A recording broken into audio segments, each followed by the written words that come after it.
जय श्री राधे। विलक्षण प्रेम और विलक्षण कृपा, भाग 3, परम पूज्य श्री राधा बाबा जी की पुस्तक परमार्थ का सरगम से। आगे, गरीब खाना कितना विनय पूर्ण वचन है। सोचा शायद दौलत खाना ही हो। बड़ा फाटक नजदीक ही था, इसलिए थोड़े समय में ही उसके दौलत खाने पर जाकर जो दृश्य देखा, उससे और आगे पैर बढ़ाने का उत्साह ना रहा।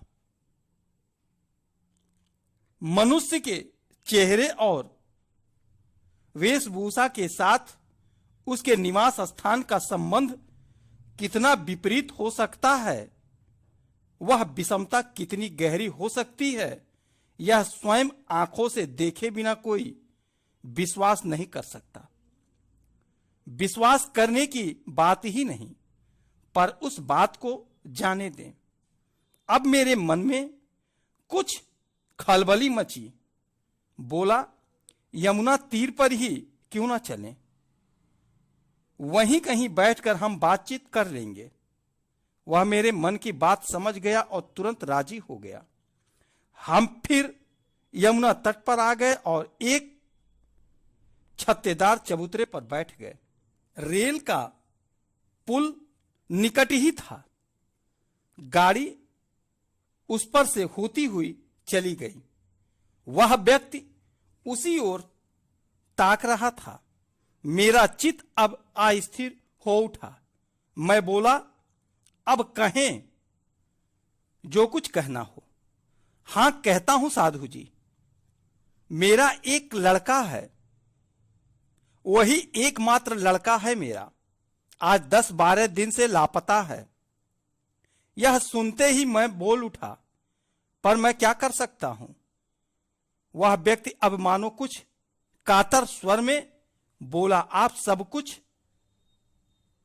कर सकते हैं, आप सब बात सुन लें, फिर उसके बाद जो इच्छा हो कहें। और वह अपनी कहानी सुनाने लगा।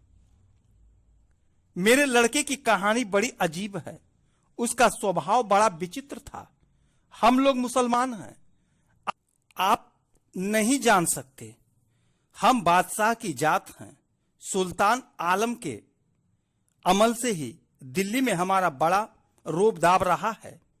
एक वक्त सारा हिंदुस्तान ही हमारे हुक्म पर चलता था। डफराइन लाट से हम जागीर लेकर आगरे में बस गए। अखबार में यह सब छपे हुए हरफों में दर्ज है। मेरे लिए यह असहा हो गया।